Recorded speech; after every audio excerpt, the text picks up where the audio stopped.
For all of my life, my mother has been deeply discomforted by swimming pools. Being as prideful as she is, she'd never describe it as a fear, but her panicked eyes and stubborn protests to my brothers and I getting swimming lessons or going to friends' pool parties clued us in from a young age. Welcome to the Crafty Cryptid, a channel dedicated to DIY crafts and spooky storytelling.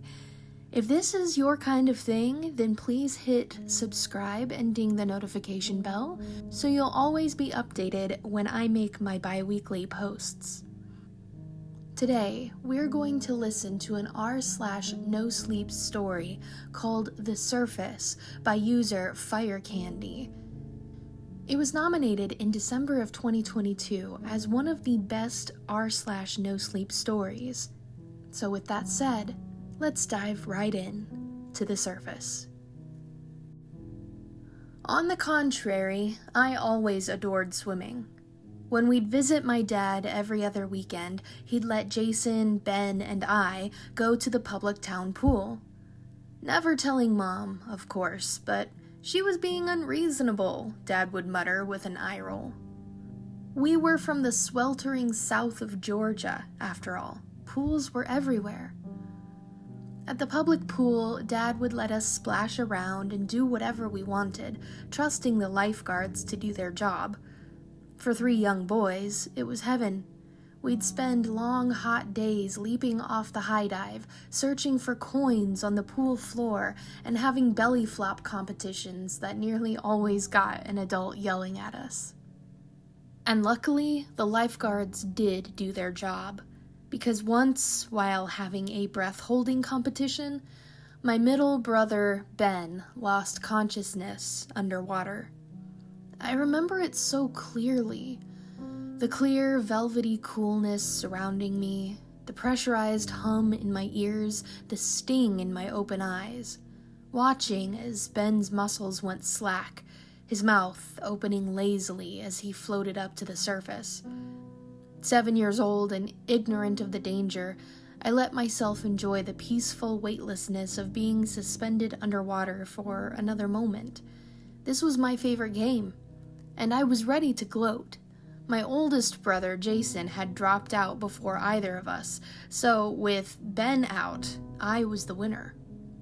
It wasn't until a second later, as I broke the surface, that Jason's scream and the lifeguard's whistle pierced into my reality. Luckily, Ben was completely fine, medically cleared by the EMTs after being quickly rescued.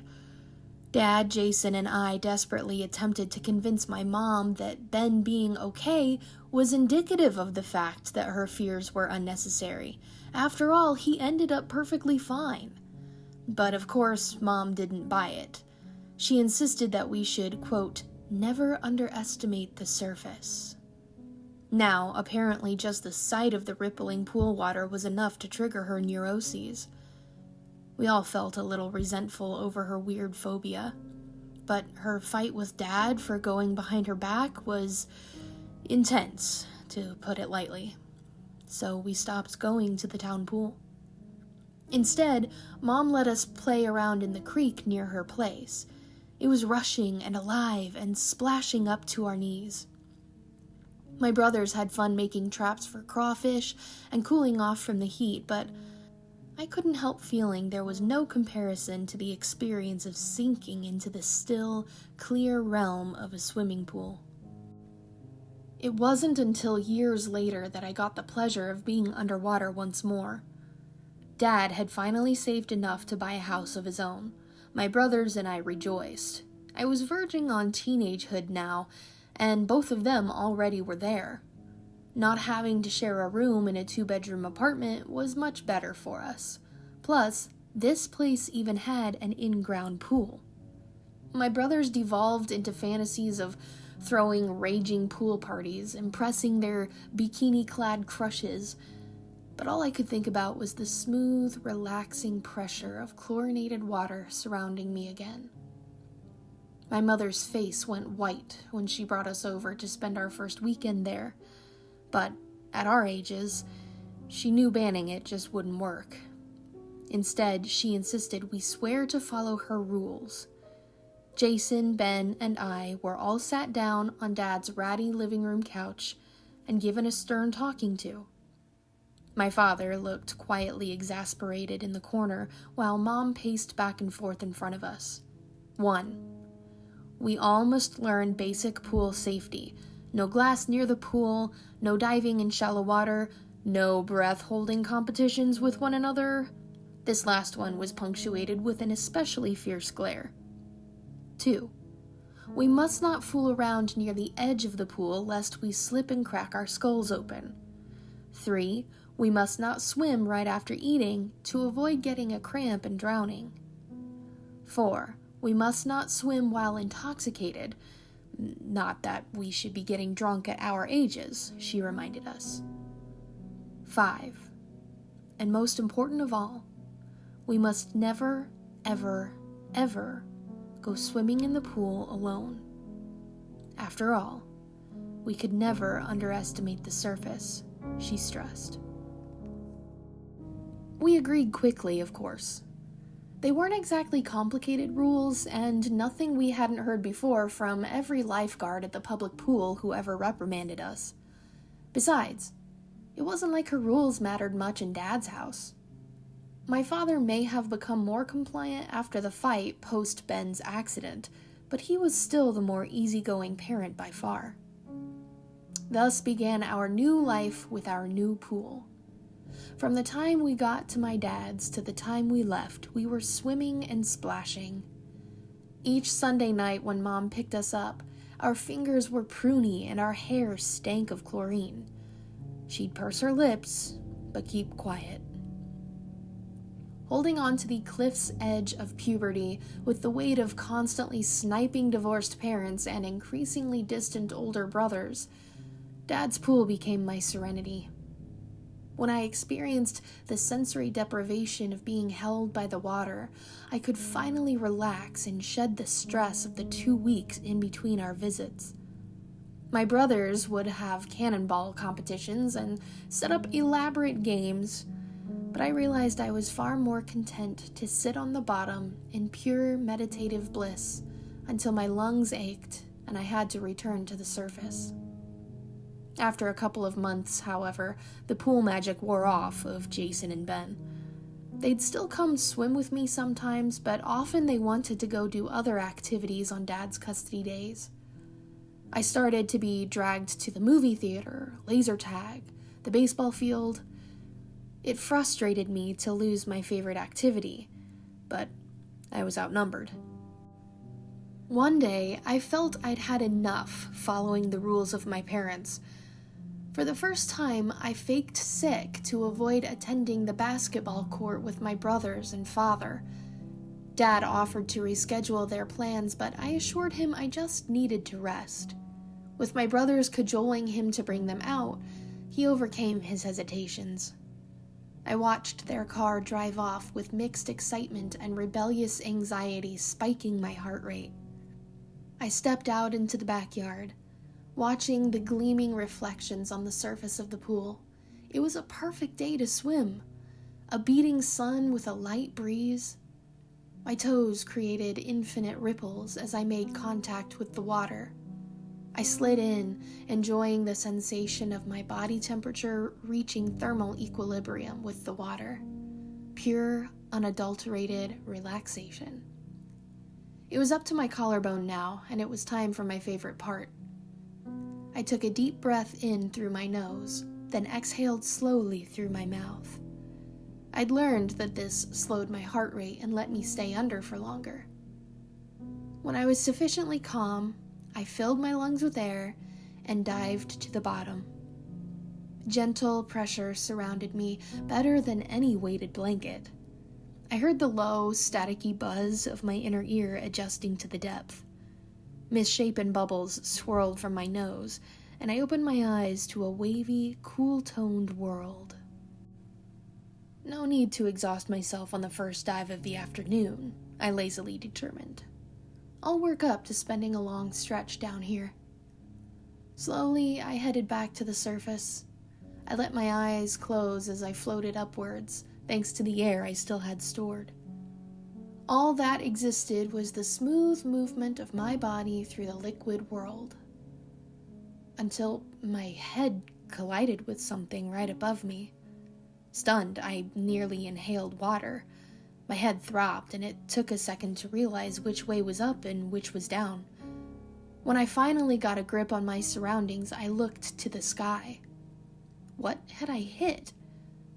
I was in the middle of the pool. There was nothing around to bump into. The only thing above me was the endless blue sky. More gingerly this time, I reached my arm upwards and hit something. Something on the surface of the water. Something completely invisible but rock hard. Something that wouldn't let me reach the air. In shock, I swam to the shallow end, feeling along what should be the surface of the pool. The top of the water rippled lazily in the breeze I could see, but every inch of it was unyielding to my touch. The rushing and bubbling of my movements started to sound hostile. I can't breathe down here. My racing heartbeats were becoming a deafening pounding that reverberated through my body. I could feel myself starting to lose air as I panicked, and the need for oxygen became even more profound. How much longer do I have left? I braced myself against the surface. I clawed with fingers that were beginning to prune. I hit and kicked, limbs moving in slow motion through the water. I stood in the shallowest part and shoved with my shoulders like Atlas carrying the world. But no matter what I did, I was encased in the depths. My lungs tightened and relented in painful spasms, begging for me to inhale, unprepared for the liquid climate. Finally, I had nothing left to do but scream for help, praying that someone would come home early to find me here, but knowing from experience that the pool silences any cries. Is this what drowning felt like? Would my most peaceful space be my undoing? What force would condemn me to a watery grave? I stared up at a bright sky that was starting to blur. My ears were ringing now, so loud that the sound of my heartbeat didn't seem so loud anymore. My body felt almost numb. Sensory deprivation again, always a talent of the pool. For the first time, it wouldn't relieve me of my stresses. I could feel myself losing consciousness. My lungs were so devoid of air that I was sinking slowly to the tiled floor.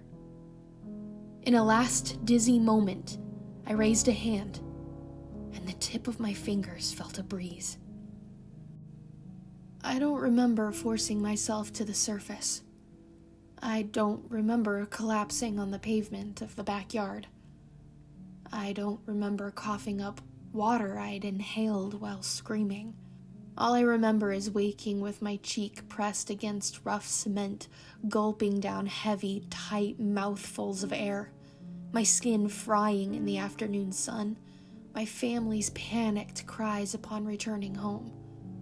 My face still turned towards the innocuously gleaming reflections on the pool's surface.